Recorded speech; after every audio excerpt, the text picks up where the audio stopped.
Welcome to the podcast that passes poor performance on pop culture. I'm one of your hosts, Darren Duncan, alongside with my best friend, Audie Marsh. We're just a couple of cool cats casually causing some chaos with conversation. We're here to entertain you, not hurt your feelings, so don't blame us.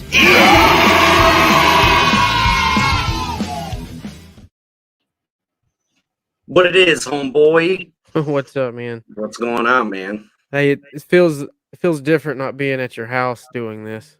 Yeah, I know, right? We did how many episodes here? 3? Yeah, 2 or 3. Yeah, I don't know, 2 or 3. I can't remember. That was awesome. This is episode 14, right? I believe so. Yeah. Yeah. You asked me all these questions until I go back and I'm like, shit. Right. It was 12.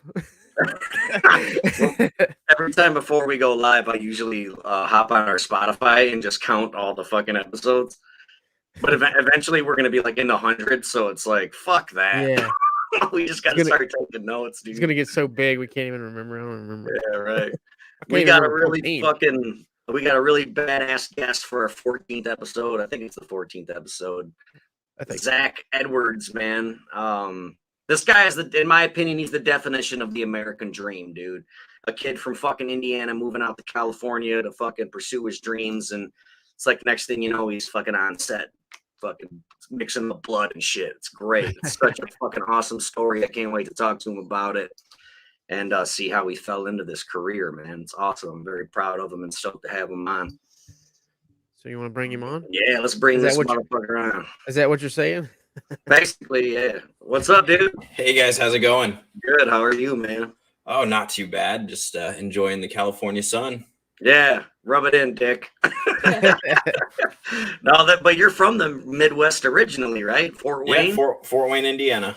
That's awesome. When did you move out to California, and what was the initial reason why you first moved out there? Actually, it's kind of funny you asked that today. I just got a notification from this being in the week that I originally moved here 7 years ago. I was on tour with my band at the time called the B-Movie Monsters, and we played the Whiskey A Go-Go, and that night I knew California was home. And finished out the tour, got back to Indiana, and 2 days later I packed a bag and just left with $75 in my pocket. No shit. Oh wow. So what were you doing? Just like, were you homeless for a little bit, or how'd you fucking live? No. So coincidentally, Bill Manspeaker of Green Jello wanted someone to move in with him to help him with just household duties and, raising chaos and stuff like that. So it just timed out perfectly that I lived in his toy loft in a tent.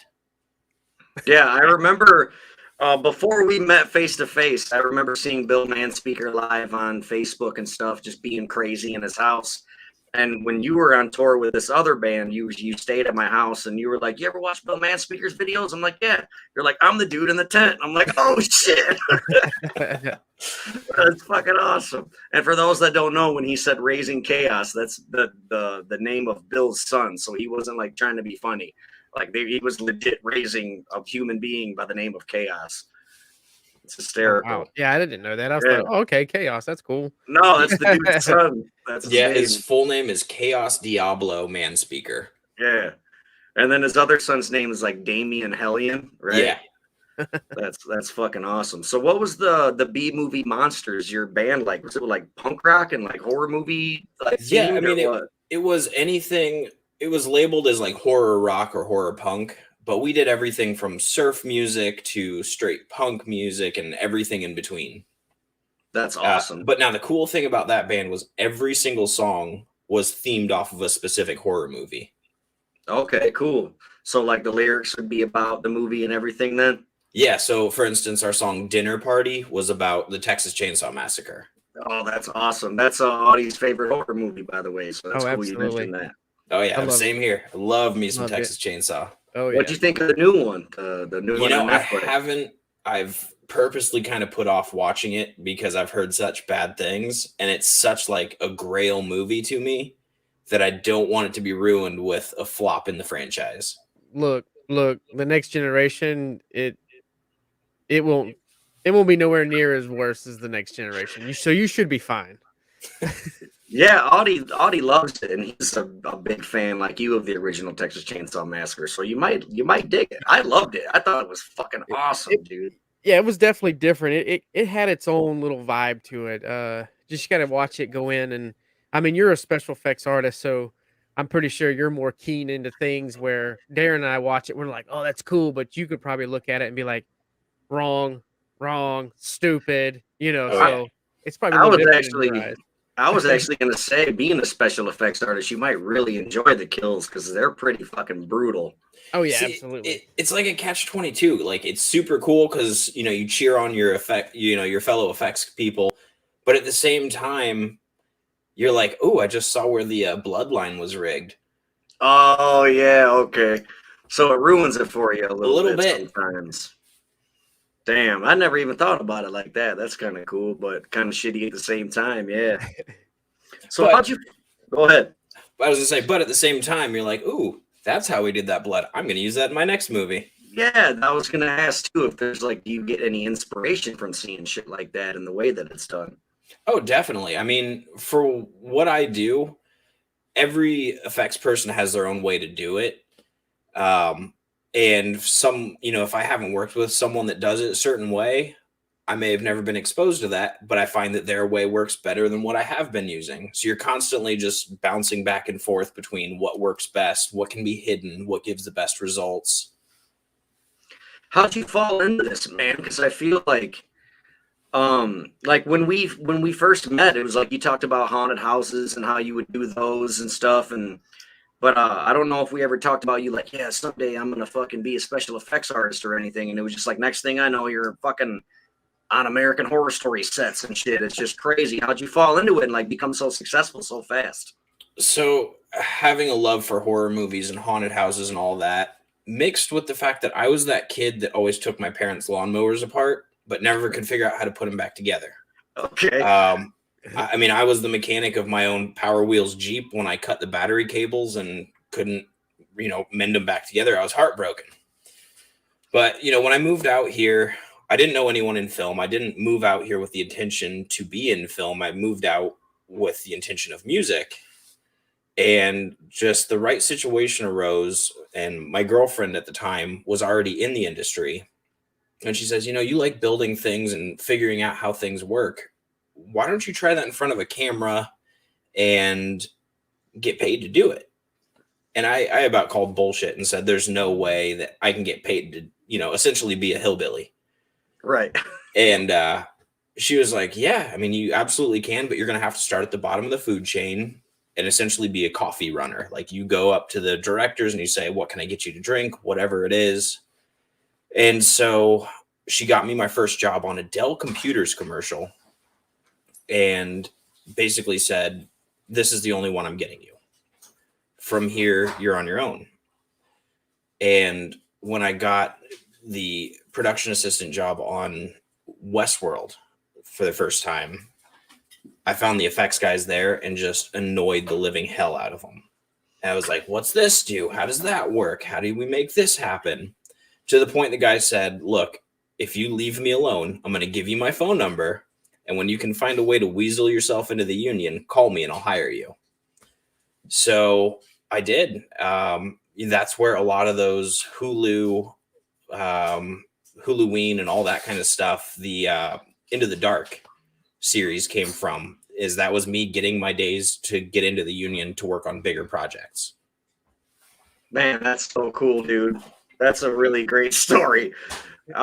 Speaking of the Halloween movies, there's some really gnarly ones in there, man. Like School Spirit, you designed the killer's mask and everything for that, right? Yeah, I did. Actually, let me see if I can pull some photos up that the world has never seen. Oh, cool.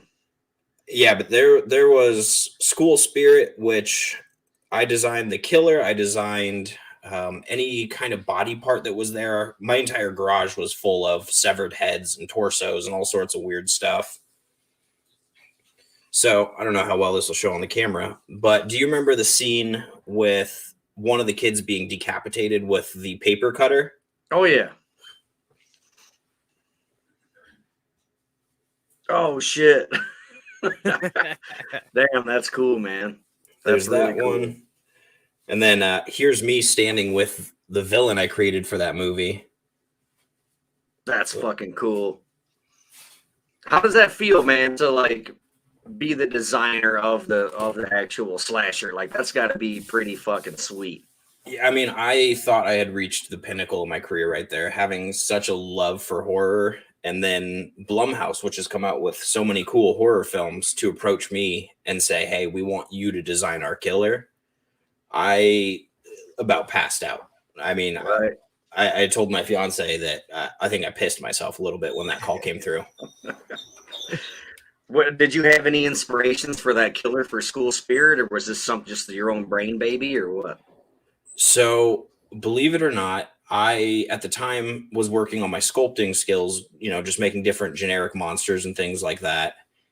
And I had already made that mask, and it was supposed to be kind of like a Texas Chainsaw-esque, like skinned face that someone would wear. So the original version was bloody and torn up and things. And they had asked me to sculpt a mask for that movie, and I came up with 4 versions, and they didn't like any of them. Not a single one, but they saw that in the background, I had the original version of that mask on a stand. And they go, well, the ones that are in clay we don't like, but what's that?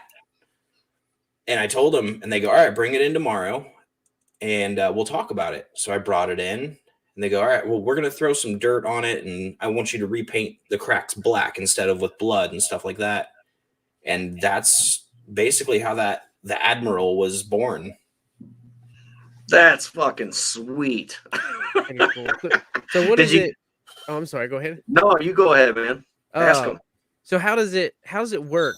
You pay out of your own pocket to make all these things, and then you just present it, or do they give you like a budget? It depends. Like, so for that one, normally you would get like what's referred to as a day rate for your sculpting time, another day or so for molding, and then production, painting, all of that. But with that one, because it was already pre-made and pre-molded, we just came up with a flat number for basically them to purchase the mold and mask. Okay. Yeah, I was wondering because you sit at home and you come up with all these ideas like 3D printing. I sit here with all this stuff, but I'm just like, I need to get paid. Yeah. So that's why I asked you. It's like you could come up with all this stuff all day long, but it's like you better be making some money off of it. You know what I mean? Because it's one of those things where in Hollywood, it's truly like feast or famine. You might work nonstop for 6 months, and then everything dries up, and you better hope you've saved, because for the next 8 months, there's not a single day of work. Okay, gotcha. So you're like a work, off on call Yeah. until something hits. Oh wow. Yeah. That's got to be frustrating and probably that'd make me nervous. Luckily, in special effects, because there's so few of us in Hollywood, we tend to work throughout the year, but a lot of other departments, they're flooded with people. So when productions kind of start to slow down, people are put to the side benches, unfortunately. And yeah, I mean, I've known people that have been on year-long hiatuses. Wow. Do you got to pay union dues that whole time? Is that what your union's like? You got to pay? Oh yeah, they always want their cut. Damn.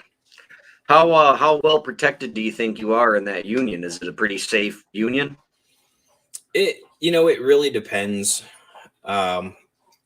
Without talking too badly, Right. It's a very good union, but it's run more, in my opinion, like a club rather than a union. Okay. Yeah, I mean, when I lived in Indiana, I worked in a steel mill and was part of the steelworkers union.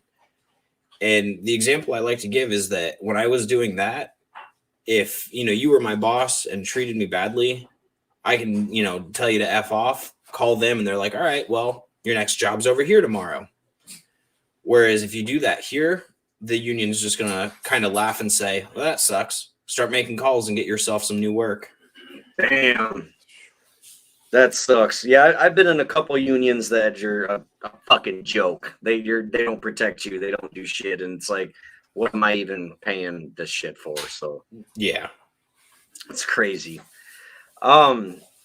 Uncanny Annie, man. Let's talk about that movie. Let's do it. I fucking love this movie. It's like a horror version of Jumanji, right?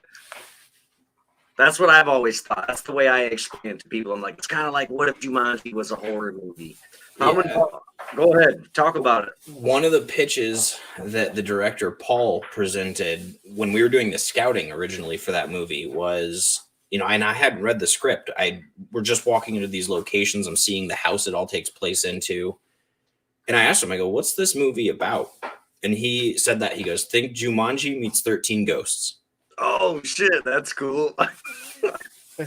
So how involved were you into that special effects then? Like, didn't you build props and shit for that movie too? Yeah, I mean, I did everything on that movie. That was a nightmare of a movie to finish, simply because there was just so much to do in such a short time. Because those movies, standard features shot over 2 to 3 months. That movie was shot in 14 days. Holy shit. Well, it was all kind of in one location, right? So I guess that kind of makes sense a little for it being all, because the whole movie takes place in one house, right? Besides, there's like a couple scenes on the road and shit like that. Yeah, but in doing that, and a lot of people who haven't been on a movie set get a misconception that everything is built on a big soundstage.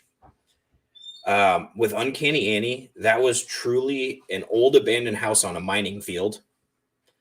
And the hallways were about 3 feet wide.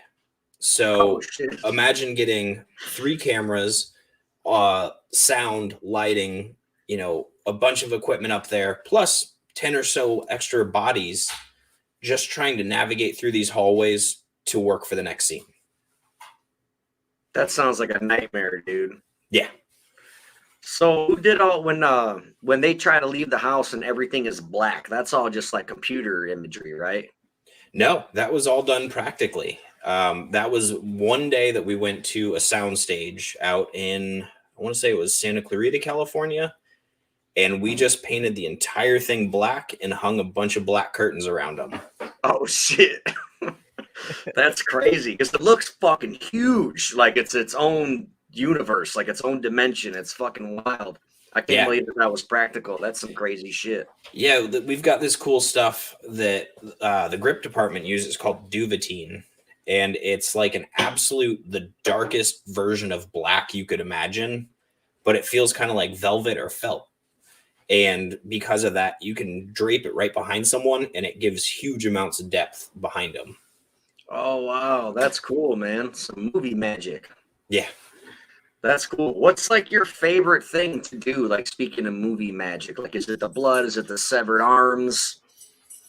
For me, it's definitely blood work. Yeah. I haven't gotten to do a lot of it recently. Well, I take that back. I have, but I just can't tell you what on yet. Okay. All right, that makes sense. Yeah. No, that's really cool, man. Yeah. So with the with the blood and everything for Uncanny Annie, I believe that there was times where the board game and some cards and shit like that got blood on them. So what do you do? Are you dumping it out, or are you blowing it out of a straw? What'd you do on that specific movie for that?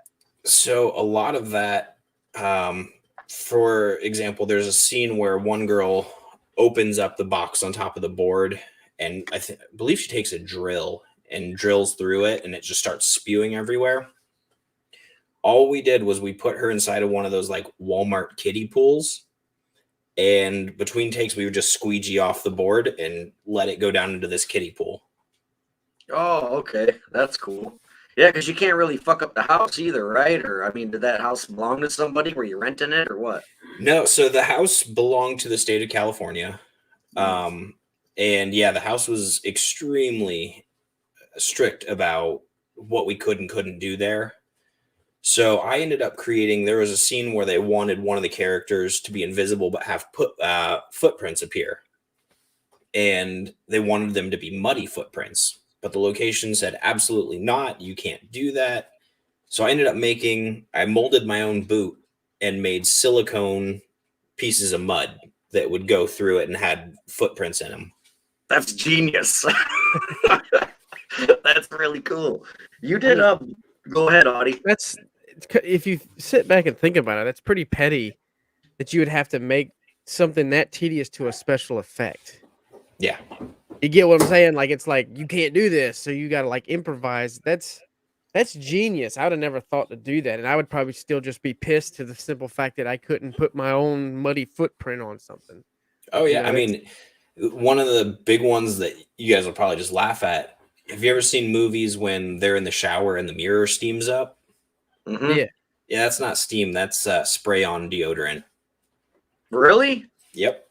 Wow. Is it because they can't have like moisture in the room with the cameras and shit, or? It's partially that, but with water, it acts however it wants to. You can't just control it for the most part.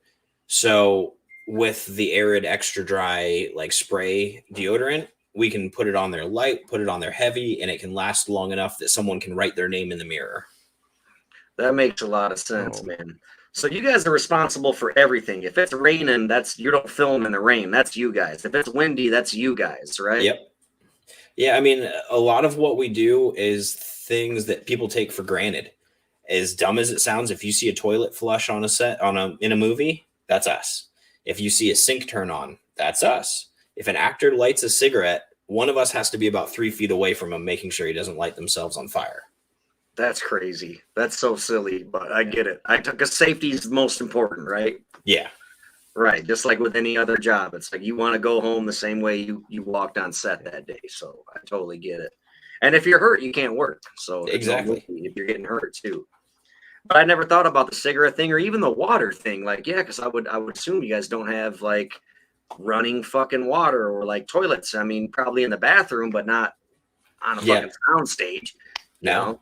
Yeah. I never thought of that. Yeah, That's some crazy shit. that is very crazy. Makes Have me you ever- second guess maybe even trying to do a movie, and I ain't want to do a movie now.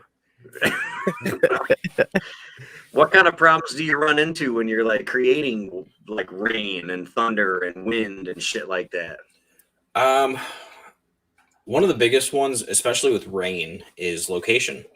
If you're in kind of a remote area, let's say out in the desert, there's no house to hook up a water line to, and there's no fire hydrant to tap into.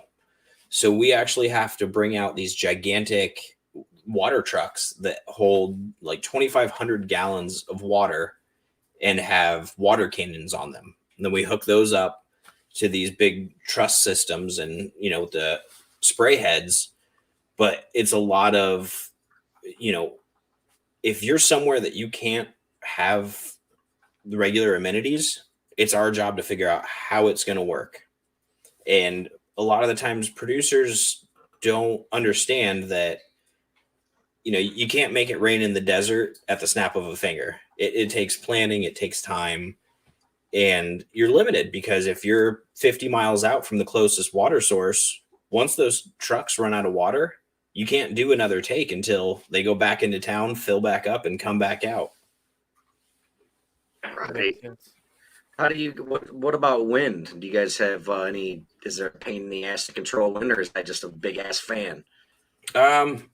It's a little bit of both. When it comes to stopping wind, we don't really do a whole lot of that. That's more of it'd probably be the grip department putting up what are referred to as like a fly swatter to kind of block it a little bit off of the actors. Whereas we're the opposite. We have everything from, desktop size fans to fans the size of an airplane, turbine. Okay. And just a few seconds ago, we talked about like making it rain and shit. There's a fucking brutal band called Carnifex? Didn't you work on that music video, right? Or doesn't it rain blood in that video? No. So in the video I did, we cut off a girl's tongue. There's all sorts of stuff I had made in the background. It's a more psychological type video for that one. Okay.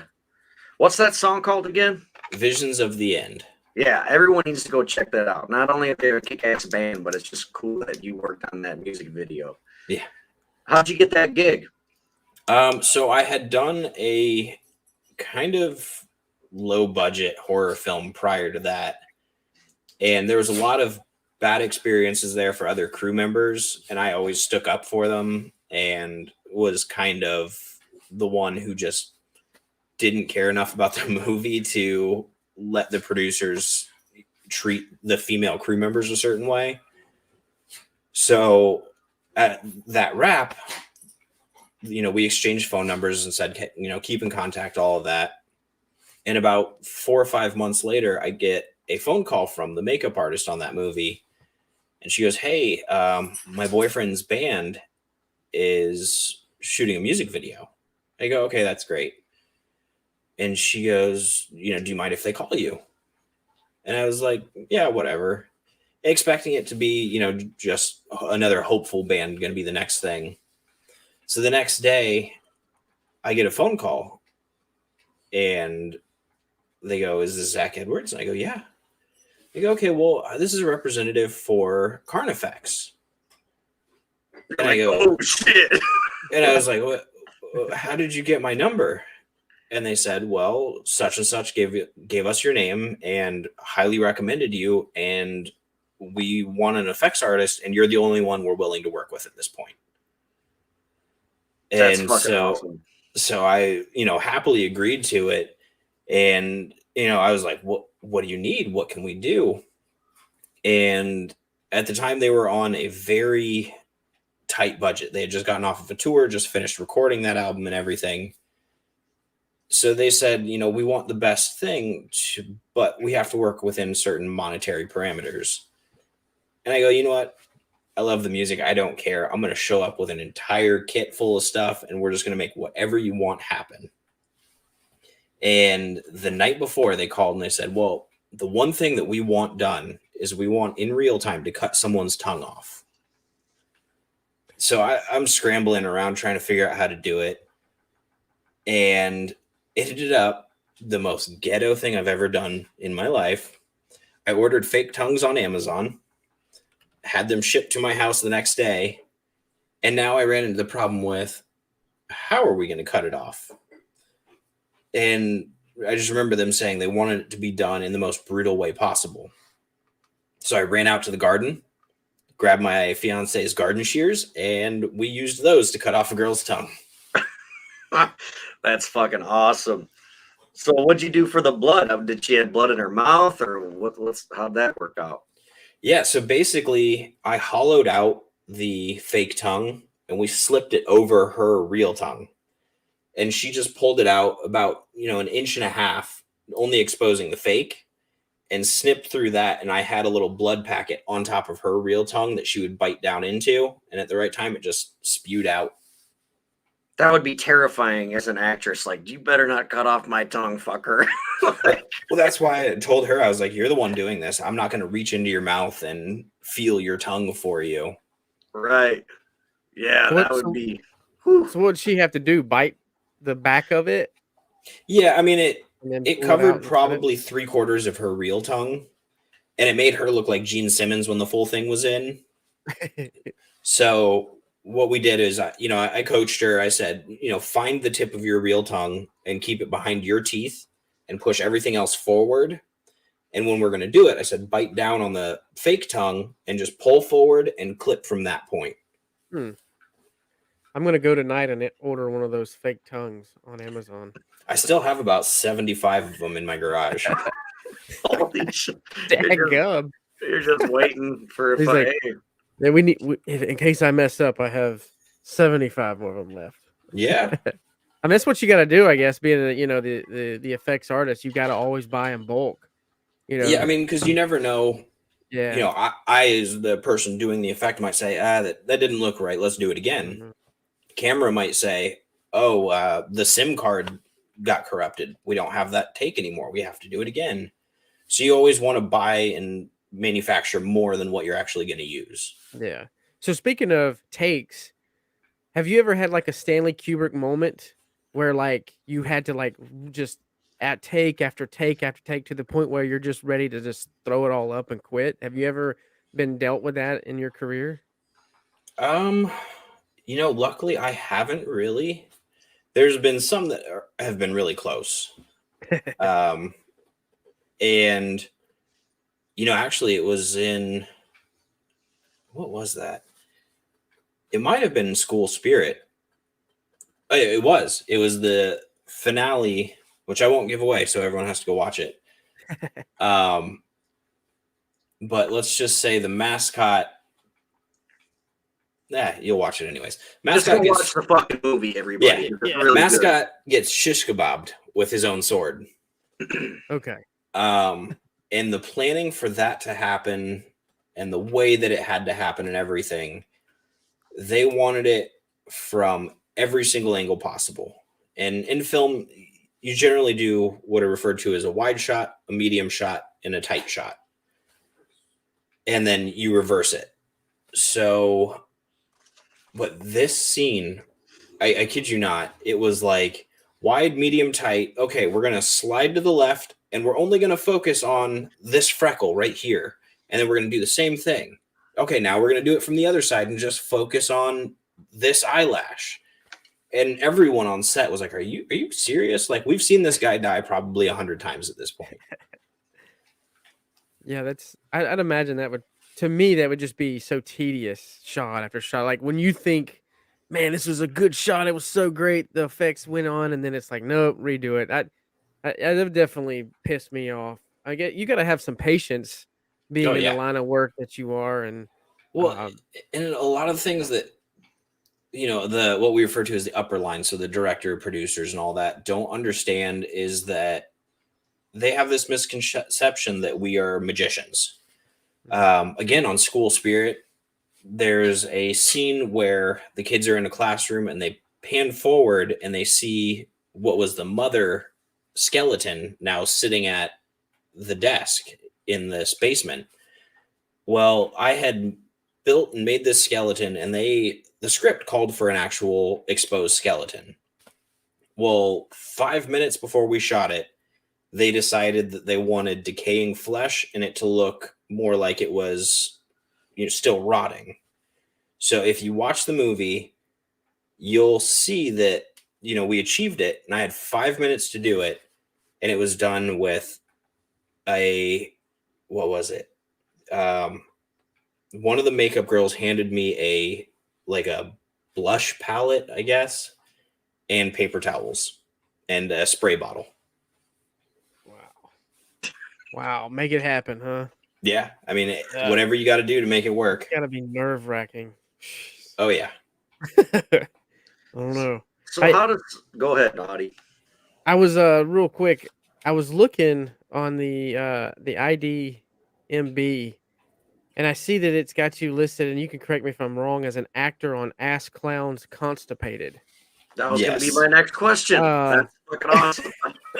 I want to dig deep into that because this looks very intriguing, and this is something right up my alley. I'd probably laugh at. So tell us, sell it to me. I want to know what this is about. So I have to give you kind of the backstory of how we got there. Yeah, absolutely. You tell it. So I did a horror film that was called, oh man, what was that? The Ascent. And on that movie, I was the special effects makeup supervisor. And the producer there, his name was Charles. And the first day he comes up to me and he goes, hey, this is going to be kind of a challenging movie. The creature that you're going to be dealing with on a daily basis is head to toe covered in, she has to look bloated. She has to be veiny. She has to be bruised. And she has to just look horrifying. So we did a makeup test, and this poor woman sat for probably 6 hours getting just makeup from head to toe. And on top of that, the director of that movie and this actress just weren't really getting along. So you could tell that he was doing things to go out of his way to kind of be mean to this actress. And so I did everything I could to make her as comfortable as possible, because when we were doing the makeup, she had to be in essentially a little bit less than a bikini. So I would always make sure that there was a female present while I was doing the makeup. And I would always ask her, hey, are you okay doing this today? Can I get you anything before we start? And her and I built a really good rapport because I always made her feel comfortable. I never did anything to, give her any inclination of, anything. I kept everything very professional. Well, later come to find out, the producer of that movie is her husband now. And she had relayed to him, hey, Zack was, the only makeup artist as a male that I felt comfortable being alone in a room with, essentially being pretty close to nude. And, it wasn't weird at all. It was very professional. We got the job done. And the producer came up to me one day and said, you're doing a great job, but she is having trouble sitting for 6 hours every day to do makeup. And so I came up with a solution that we used a unitard, like a ballet unitard. And I painted that. I pre-padded that. I did everything to that. So from that point on, we only had to do neck up in makeup every day. And actually, I might have a photo of that. Again, that's genius. That's fucking... That's awesome of you. This poor lady's, sitting there for just hours on end to look like, let's see if I can get this. I can kind of see it. It's not doing it much justice, though. Yeah. You have to send that to me, and we'll put it up on the Patreon page. Yeah. So anyways, that movie ended, and I kept a good relationship with them. And from time to time, they would call me and say, hey, you're basically our makeup guy. We want to work with you exclusively. And so we did a few other little shorts, and I actually also did some of the effects on Ass Clowns. And so basically I started doing, a black eye here and there on Ass Clowns, and Charles, the producer, had also written the movie. And he goes, hey, how would you feel about showing up to set today? And I asked, hey, yeah, not a problem. What do you need done? Is someone bleeding? What's up? He goes, no, but make sure when you come, you're dressed in a flannel and you're going to put on kind of a weird voice. I thought this was a cartoon. This is a live action movie. Oh, yeah. Okay. So I show up, and he's basically just like, look, you've got one line in this movie. And I'm like, all right, great. I had no idea what it was about. And turns out my line was, he gave him more than just the tip. That's epic. Perfect. That's fucking hilarious. Where can this movie be seen at? That you know of? I believe it's on Amazon Prime. Okay. Yeah, I'm definitely gonna watch it just by looking at the cover. I'm like, that looks fucking funny. Oh, yeah, it's like essentially think of Saturday Night Live meets South Park. Oh, right up my alley. So was awesome. your character's name was William the Constipated or something like that? Yep. That's fucking nuts. That's hilarious. I have to see this fucking movie, man. Yeah, from going off the cover, I thought it was like a cartoon or something. So yeah, I'm seeing a few other movies on your IMDb. I wasn't aware of, man. Like Night Teeth and The Prom. Mm-hmm. Were those both horror movies? I'm guessing, or The Prom was actually a musical. It was a Ryan Murphy movie, so the same guy that did American Horror Story and all of those. But he decided once he got signed with Netflix that he was going to just do whatever he wanted and do a musical. Well, in doing that, he also assembled an all-star cast. So we had Meryl Streep, Nicole Kidman, who else? James Corden. I mean, just the list goes on. And it did really well. And then what was the other one? Night Teeth. That one is a horror. And it's probably one of my most embarrassing moments on set. Because I'm sitting there, and half that movie was filmed in Canada. And then when they came to LA to finish the movie, I was kind of called last minute. And they said, hey, we need another effects guy here tonight. So I agreed and showed up. And hadn't read the script. I just knew that we were doing some atmosphere and lighting a fire that night. And I see all the actors walk by, and I'm like, all right, cool. And this girl walks by, and she kind of smiles at me. And I looked at the other effects guy that was there. And I was like, that's weird. Who's that? And he goes, you don't know? And I go, no. Who is it? And he goes, dude, she's so pretty. How do you not know who she is?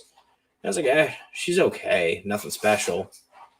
Who is it? He goes, dude, that's Megan Fox. No shit. Yep. That's fucking hilarious. You had no idea it was her, huh? Nope. That's funny. How long ago was this movie? I'm gonna have to check this one out too. Is it like a vampire movie or? Yeah, it's so that was actually the very first project I did coming back out of lockdown. Okay. So that was 2020. Wow. So I'm pretty sure you get this a lot and asked a lot, but I'm gonna ask it. Out of all your work, what is the most, not the most tedious one? Because I feel like what School Spirit sounds like the most tedious one, but what was one of your favorites to do work on? Was it like American Horror Story or?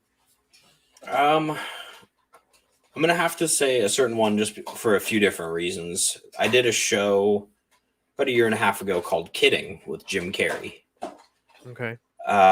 First of all, I got to work with Jim Carrey, which that's awesome. I grew up watching him. Yeah, I think we all have.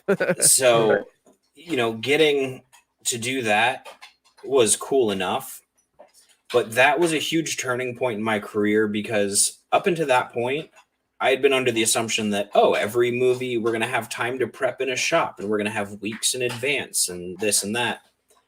But on that show, we were on the studio lot, had nothing more than what was in our trailer, and every day the schedule would change.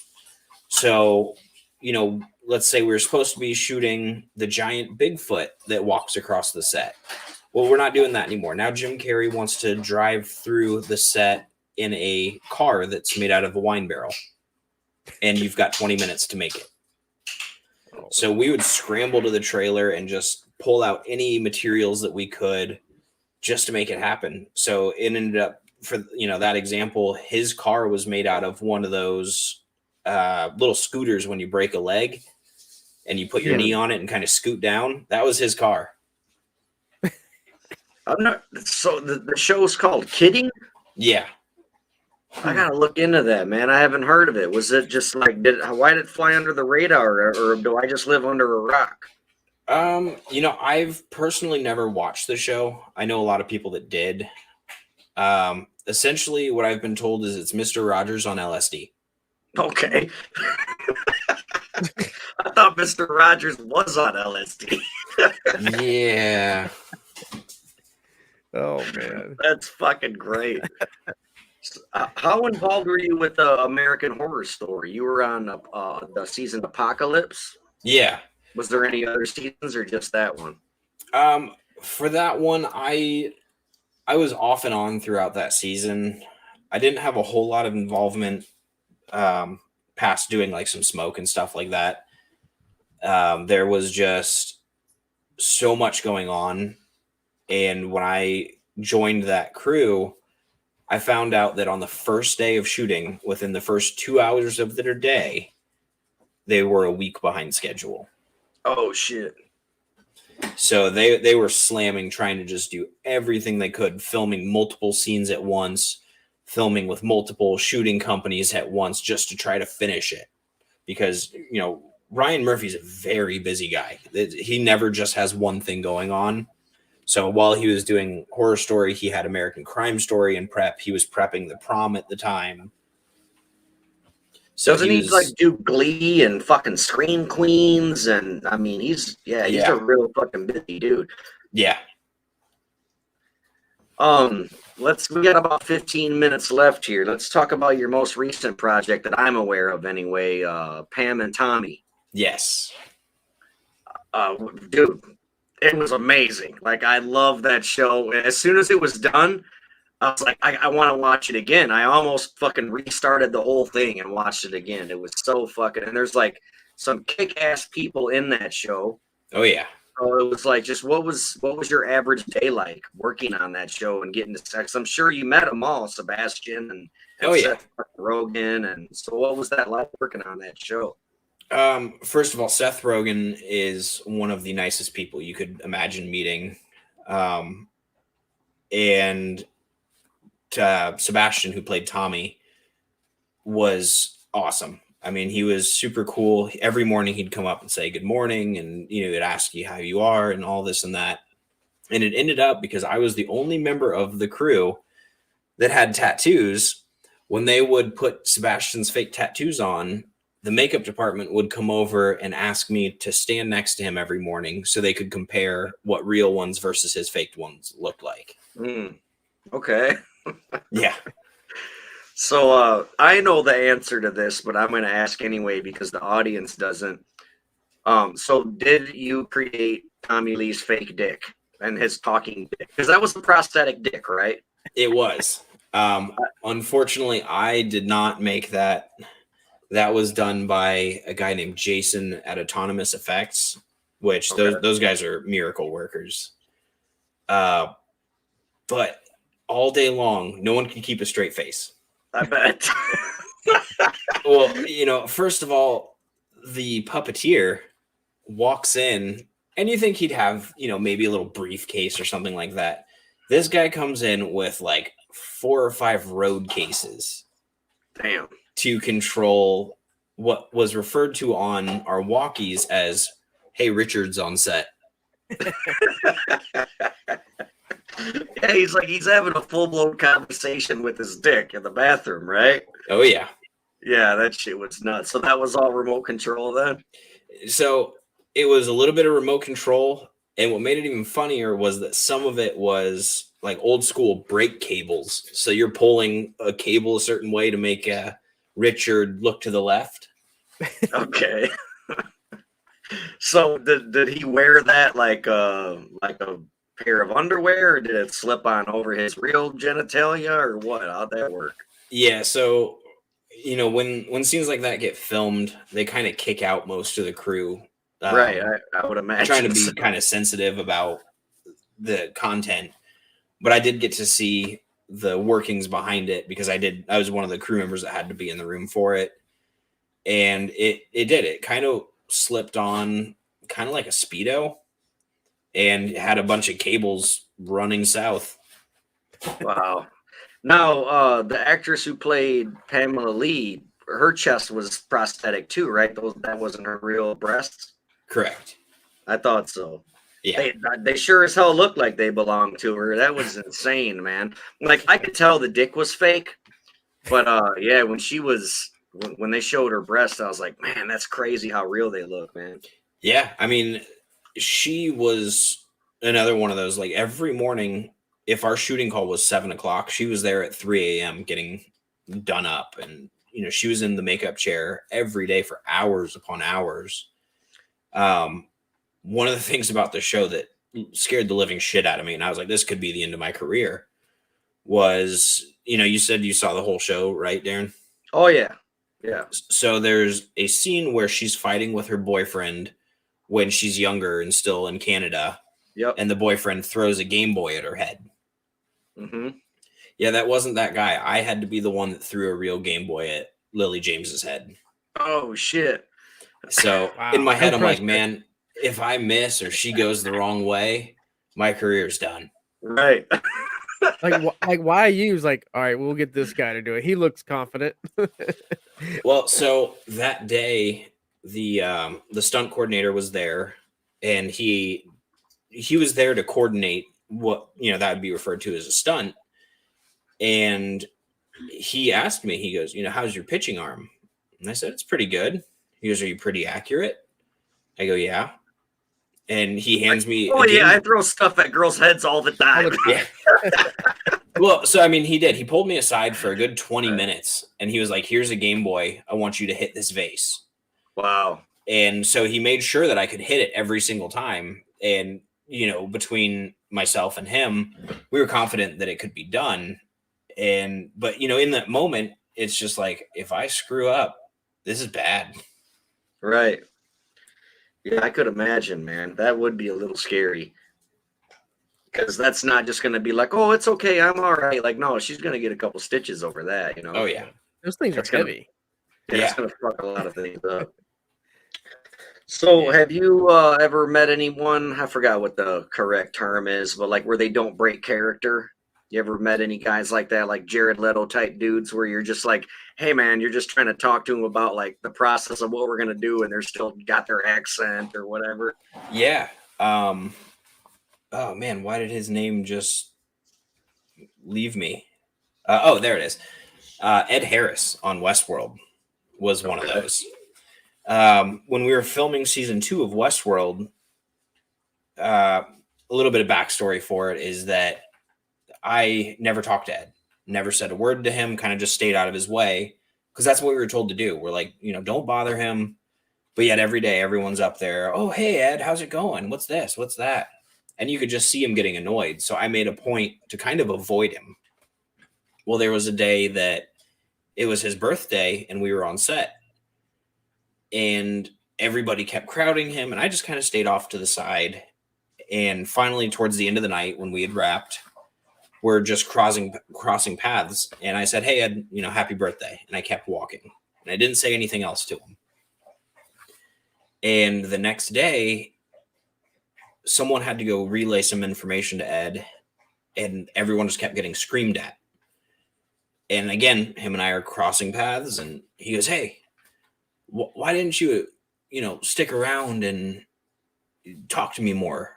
And I'm like, well, I didn't want to bother you. I know you're at work, and, so was I. And I just wanted to treat you like a human. I said, happy birthday, and that's all I had to say. And he looked at me and goes, I like you, kid. You're the only one that doesn't give me bullshit. So from that point forward, I was the only one that was allowed to talk to Ed Harris. I had to relay all the information to this guy and, be the kind of point person with him. Well, so during season 2, there was a bunch of wildfires here in California, and Ed Harris is a big smoker. So my job was literally to go sit with him and hang out while he chain smokes and make sure he shows back up when it's time. So we're sitting there and he's got this big Bowie knife. It's a prop and he's carving this stick. And I'm like, first of all, this is just cool watching this guy sit here, chain smoke and using, 13-inch knife to carve a twig.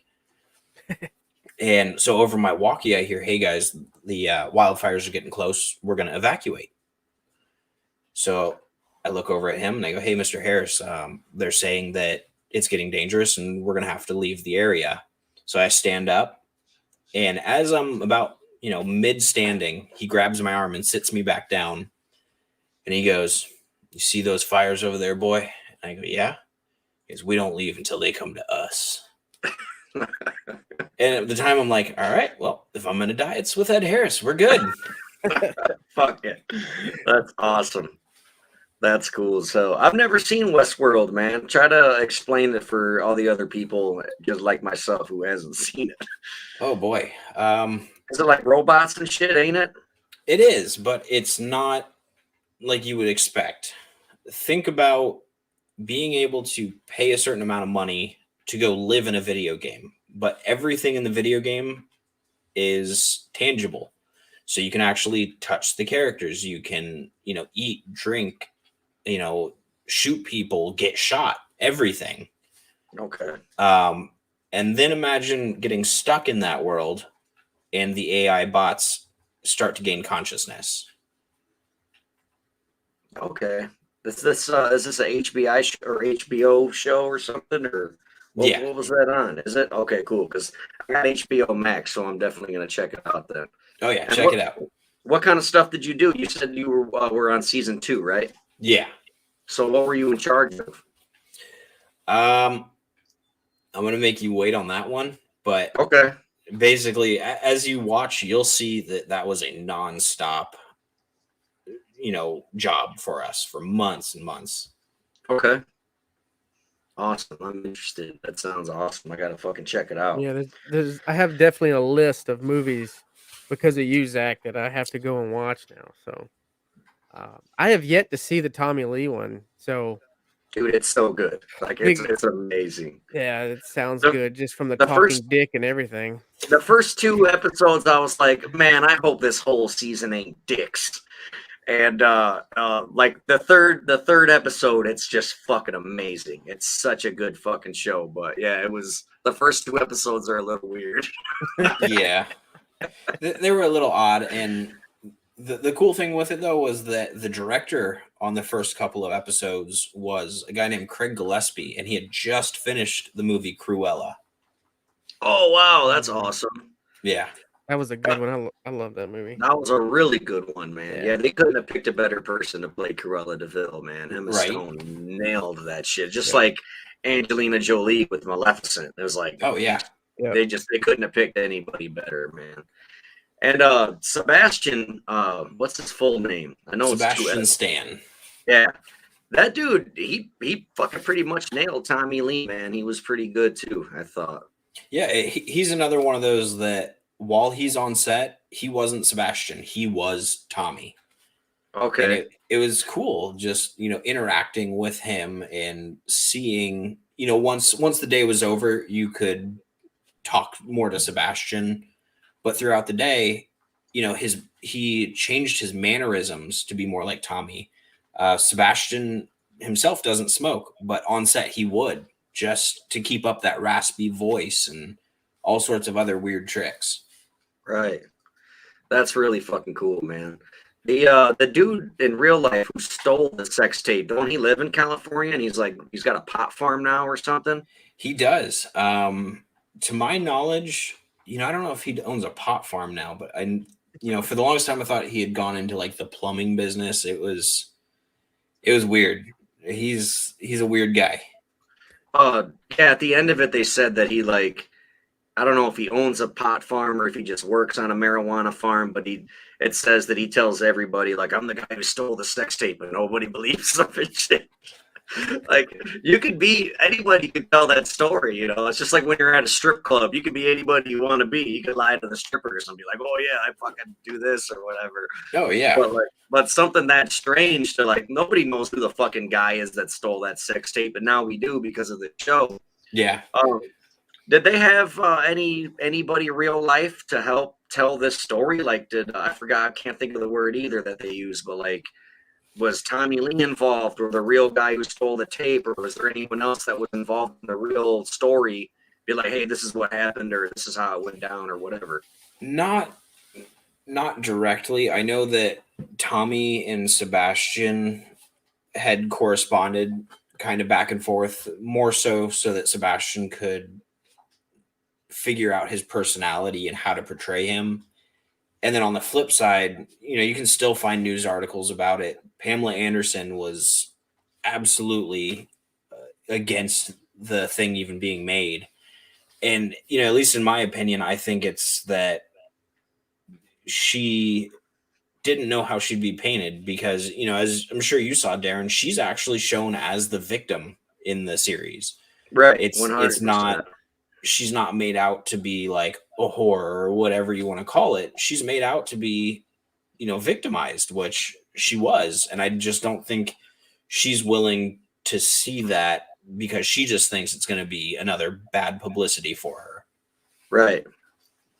Yeah, I was a kid when I was pretty young when all this shit went on, but it was just crazy to see all the bullshit behind it about how this guy fucking stole it, this guy bootlegged it, and this is when the internet was brand fucking new, so it was nobody really knew who cares? It's on the internet. And it's no, dude, everybody uses the fucking internet, Oh yeah. It's crazy. It took off, and then it's crazy too that she was right the whole time. She's like, it'll go away, we need to ignore it, and then they're all like, no, we gotta sue these fuckers. And it's now look what fucking happened. Now it's in the light, and now everybody knows. And yeah, she definitely was a victim, and people think she's this dumb blonde, but she was definitely the right one in this whole scenario. Yeah, I mean, at the end of the day, Pamela Anderson, I've never met her myself, but having talked to people that do know her and watching interviews, she's incredibly smart.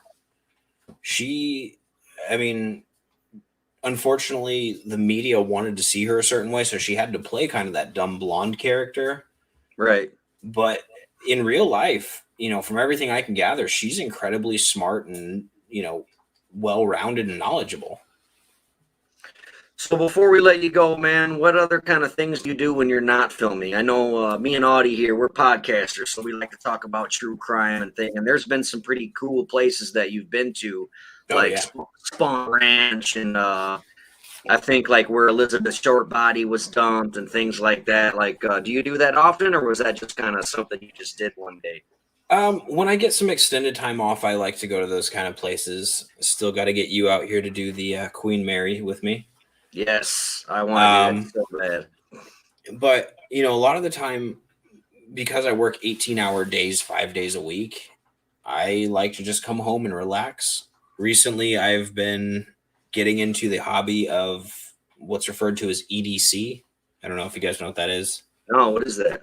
Essentially, everyday carry. It's just the crap that you carry in your pockets. So pocket knives, pens, little tools, stuff like that, so that almost kind of like a survival thing. Whatever you encounter that day, you'll have the tools on your person to make sure you can get through that day. Okay. Oh, okay, that's cool. Yeah, that is cool. Yeah, I definitely have one of those cards that has like a knife, saw on it. Have you seen those things? Those things are pretty cool. Is that kind of like what you're... Okay, yeah, I'm pretty sure you probably got several, and then they like fit right in your wallet, right? Just like a credit card. Yeah, and it's got like a Phillips head and all that stuff on it. Those are really cool. So is that something like? Do you make those like a pouch? You just slide it in, put it in the back pocket, and you're good, or? Yeah, I mean, it depends. Everybody's different. Like, for instance, these are my car keys right now. Yeah. But this thing that looks like a pocket knife actually holds my house keys. Gotcha. This is an incredibly powerful flashlight. This little thing, and you'll have to look up videos of them, but it's called tritium, and it's actually a radioactive compound, but it works like a glow stick that never has to be recharged. So if you're in the dark, that thing will glow, and you can always find your keys. Oh, that's cool. Yeah. That's fucking sweet.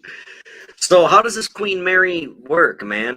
I know it's a haunted boat, but like, is it open all year round or what? So during the Halloween, like fall season, they do your standard haunted house there. And it's actually a really good haunted house. But throughout the rest of the year, the Queen Mary is a hotel. Oh, okay. Yeah. So, and on certain days you can book ghost tours and certain things like that. Or you can elect to stay there overnight and you just have free roam of the ship. So, if we were to do the research, I know there's one room on the ship that they won't advertise it's for a stay or anything like that, because there's essentially nothing in it anymore, but it's supposedly the most haunted room that has had the most unexplained deaths, suicides, murders, and all of that have taken place in this room. Okay. Can you stay in that room if you request it then? If you specially request it, you can. But there's no bed or nothing, so we'd be bringing air mattresses and shit? Yep. All right. Well, that's the one I want to fucking stay in. Say less. So, is this something that I have to like book way in advance, or is it like, hey, Zach, I'm going to be in fucking California next month, man. Let's fucking hit up the Queen Mary. Like, how does it work? I'd say we should at least do it a month in advance just to be on the safe side, to make sure, because with, the whole world coming back from the sickness, I don't know, if they close the hotel down for cleanings and maintenance or whatever, or if they're back to full operating capacity. Okay, cool. And where in California is it located? How far are you from it? I live about an hour and a half from it. It's in a town called Long Beach. Oh, okay. So do you live in LA then, or what? No. So I now live in a town called Simi Valley, which is about 30 minutes outside of LA.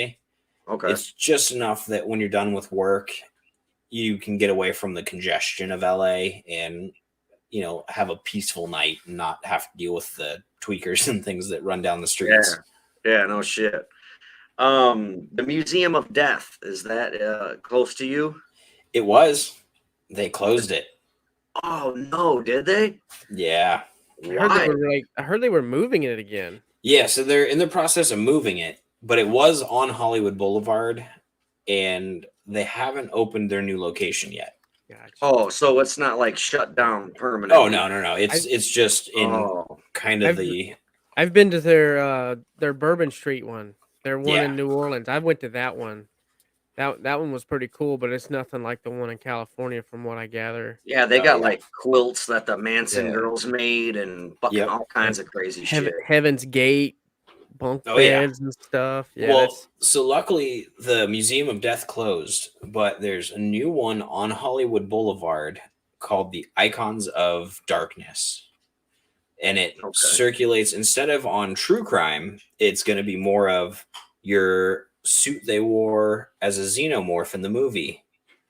Or it's it might be like you know, the original Leatherface mask or any of that kind of stuff. It's all of the movie props from just horror films. I think I've seen this before. Like I think they got the hands that Johnny Depp wore in Edward Scissorhands and shit like that. Oh, that'd be so fucking cool to see. I'd love to see that, man. Like, how do you obtain stuff like that? That's wild, man. Believe it or not, a lot of the times, you know, up until probably the 2000s, studios didn't think of, oh, people are going to collect this stuff. Right. Absolutely. You know, there's an old story that the Death Star was found in a backlot trash can. And the only reason it still exists is someone was like, hey, that thing looks cool. I'm going to take it home. That's insane. Man. Yeah, when I own a prosthetic ear from I think Natalie Grossman, the girl who played Pepper in American Horror Story, and I actually got it from the company that works for, called Zobi Productions. And before I even bought it, I hit you up. I'm like, how rare is this thing? And you're like, dude, nobody has prosthetics because they rip them off and throw them away at the end of the day. Yeah, and I'm like, I'm fucking buying it, man. Yeah, I mean, and if they do still exist after production, they typically will kind of hoard them themselves in case they have to do reshoots rather than having to make new ones. You know, they'll just kind of stash them away for a year or so. Well, from what I gather, Natalie did that. She had a whole like bag of them. And, you know, I guess after the show aired, it's like, well, kind of like your 75 tongues. You know what I mean? Right, it makes sense. Now, they usually keep the clothes on lockdown, right, for consistency. That way, if there's a fucking bullet wound or something, they don't gotta recreate it. And yeah, I mean, it depends on the kind of expected life of the show. If it's a one-off and it's a feature, they'll typically shoot through the whole thing. Once it's ready to go out to the mainstream and it's been deemed as complete, a lot of the times that stuff will go into a studio storage or it'll go off to private auction. One of the cool things, you know, anybody can check out is there's a website called Prop Store. And every month they have auctions. There's a prop store here in Los Angeles and there's one in London as well. And you can go on there. Yeah, and you can go on there and anybody can bid on, you know, say this month they're doing props from Brandon Fraser's Mummy. My buddy just ended up selling the reverse bear trap from Saw. Oh, shit. Yeah, so the guy that taught me special effects is the guy that designed that trap. Oh, wow. Okay. That's awesome. Man, I'd love to have that. Oh, yeah, me too, I wonder what that sold for. That's fucking It sweet. went, I want to say it was like 36 grand. Oh, okay, never mind. Yeah, I'll look at it from that kind of money. I'll look at it from afar. So get this. Not only did he do Saw, he did the remake of House on Haunted Hill. Nice. He did From Dusk Till Dawn. What else? I mean, he did, if there's an iconic horror movie in the last, 20 years, Tommy was the one that did it. Oh, that was the other thing. So along with the reverse bear trap, he sold the mask and machete from Jason Goes to Hell. Oh, wow. Wow. That's really cool, man. There's I guess as the times go, because Darren and I are into collecting, we collect. Our collections are crazy. So knowing now what these studios and stuff know, especially with the audience and the collecting genre of everything's getting bigger, it's only going to go up. Like Darren and I always miss. I always tell Darren we miss. What do I say? I say we always miss our turning point, or we always miss the niche. We're not ahead of the curve. We're not ahead of the curve on anything. And Right. you know, that would be something going back to 2000 to even, late 90s. If you could get a hold of stuff like that, man, I would be rich Oh yeah. because I would just sell the shit, Oh I mean, I yeah. wouldn't want to, but I'd need the money. But it's wild because it's like you want to tell people, like, don't get into it. It ain't worth it. Don't collect it so that way I can go buy it. But Yeah, but what people don't understand about collectors is, to them, buying, whatever it is, might be stupid. You're like, why did you spend that much money on such a small item or whatever? right. But to you, it could hold a special place. Maybe that was the last movie you saw with a parent before they passed, or maybe that's Oh, where absolutely. you saw, that movie in the theater with your now wife, or whatever it is. People don't understand that kind of deeper connection Yep. to these props. And I tell you, that's funny you bring that up, Zach. And I don't want to make this all about me, but you mentioned that. So the new Ghostbuster movie just recently came out. I took my kids to watch it. Mm-hmm.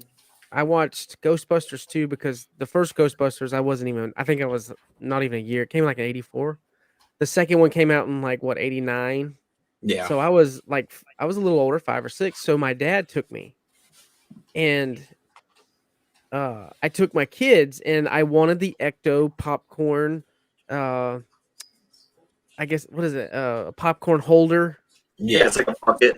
Yeah, so it was like, yeah, like a bucket, really neat, lights up, the little lights come on.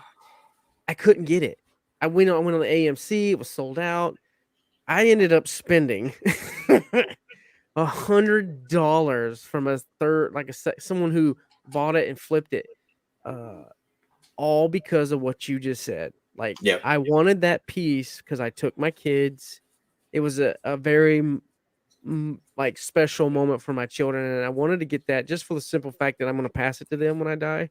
Mm-hmm. But you hit it on the head, man. That's exactly why I bought it, was because I took my kids to a Ghostbusters movie. My dad took me in '89, and I ended up spending that money, man. $100, like nothing. I told Oh yeah. Darren, he looked at me like I was stupid, but then I had to I was like, Not yeah. really, He was but like, kind yeah, of. man, I kind of get it, dude, but I never would have fucking done it. And I was like, dude, Well, whatever. only because it was Ghostbusters. I mean, I almost spent $100 on the Scream 5 popcorn bucket, and Yeah. luckily, one of our friends fucking got me one for free and gave it But- to me.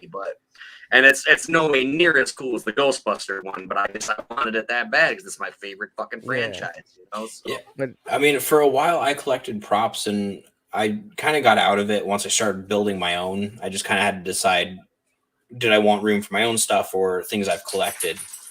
And as strange as this is going to sound, I've alternatively started collecting people. So when I was young and living in Florida, we went to the Universal Studios Islands of Adventure right when it first opened. And there was one ride I wanted to go on, and it was called the Hulk. And we go there, and it's the only ride that day that's closed down. And we find out it's because a movie's being filmed there. So now fast forward to current day, I find out they were filming House on Haunted Hill there. And that's the guy I've been working with. That's nuts, dude. wow. And then right before, my mom unfortunately passed when I was young, one of the last things we did together was we saw the movie Last Samurai. So the guy I work for now was the special effects guy on Last Samurai. That's cool. So Wow. that's amazing. That's awesome. Look what I got in my collection. You remember this? Ah, the Rock from Centralia. Yeah, dude. Yeah, Audie. I probably told you this story, but this old band he was in, they were touring, and he stopped in Centralia, Pennsylvania, right? Pennsylvania, Yeah. where they fucking filmed Silent Hill and shit. And he gave me a rock from there. I was like, fuck yeah! I think I That's gave you like awesome. an Alfred Hitchcock shirt or something, didn't I? Yeah. That's fucking awesome. Thank That's you for this, by the way, man. I know I said Oh, it yeah. before, but I love this fucking thing. It sits right on my shelf with all my horror shit. It's awesome. Oh, and I know I've been super late, and these have been promised to you for over a year now. But we had just recently moved, and they got lost in translation. I have relocated the Uncanny Annie cards, and I will get those to you in the mail.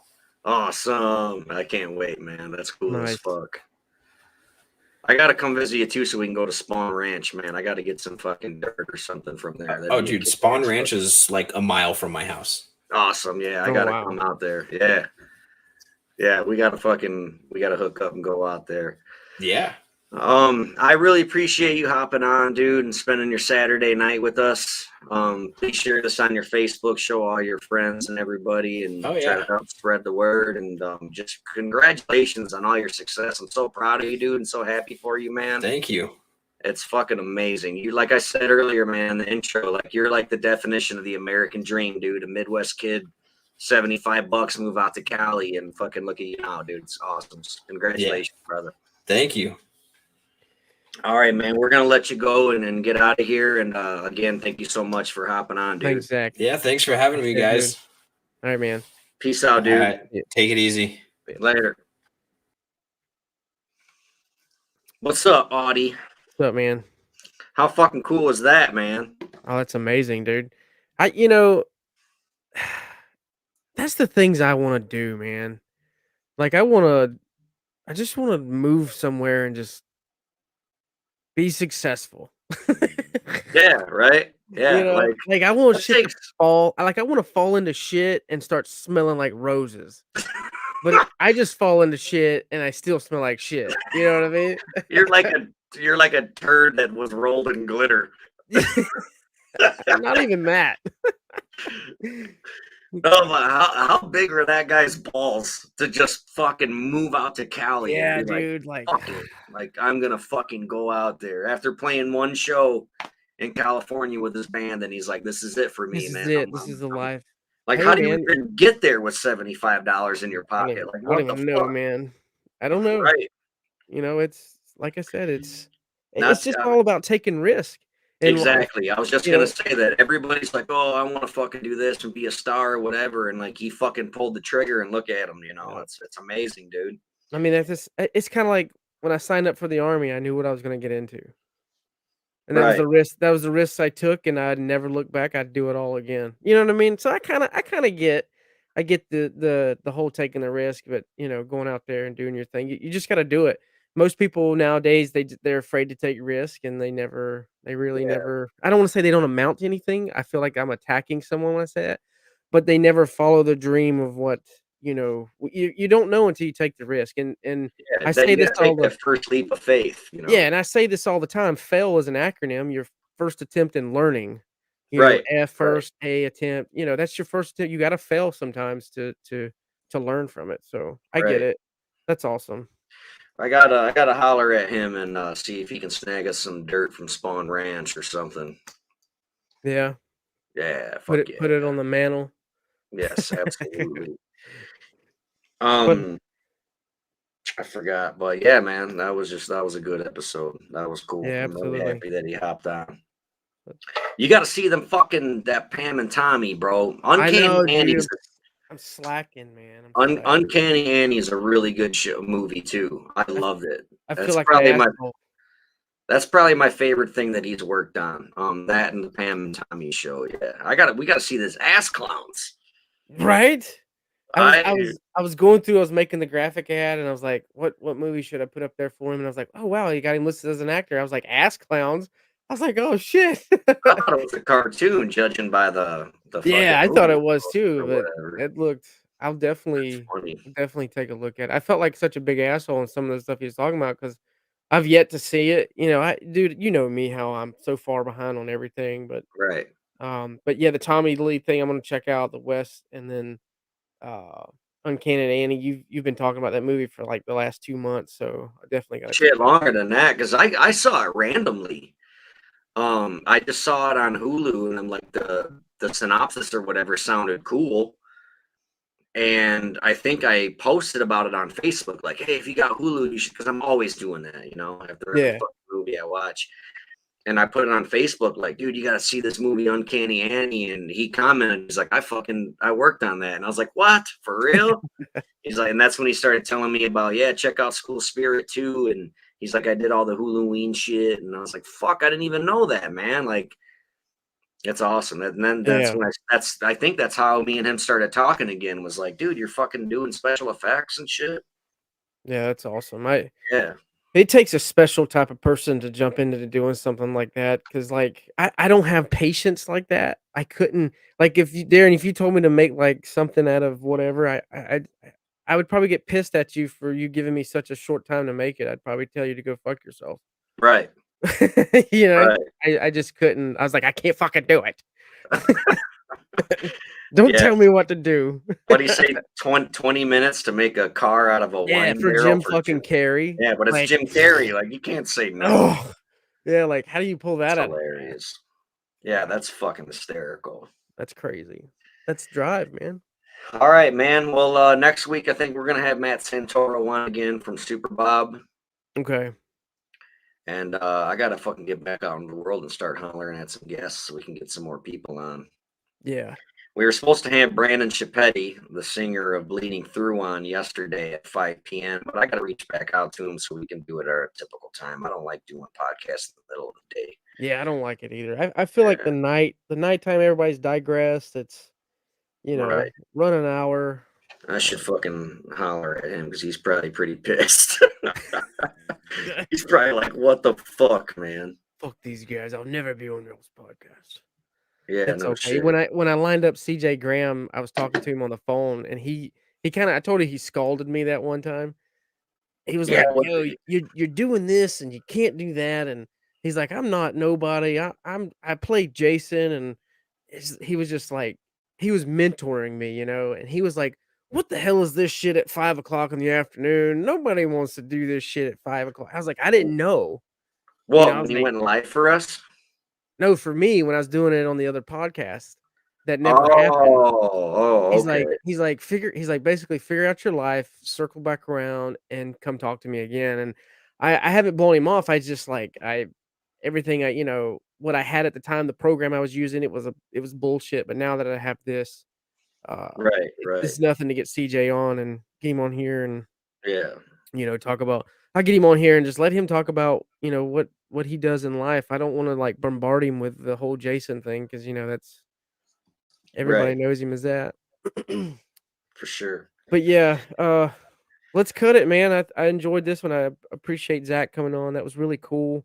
I'll definitely be probably picking Zack's ear when I watch some of these movies. I won't bother him too much, but because I like to edit the videos.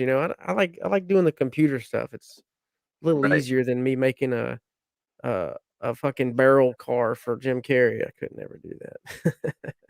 Yeah, no shit. All right, man. Well, I'll talk to you later, dude. We'll hop out of here, I suppose.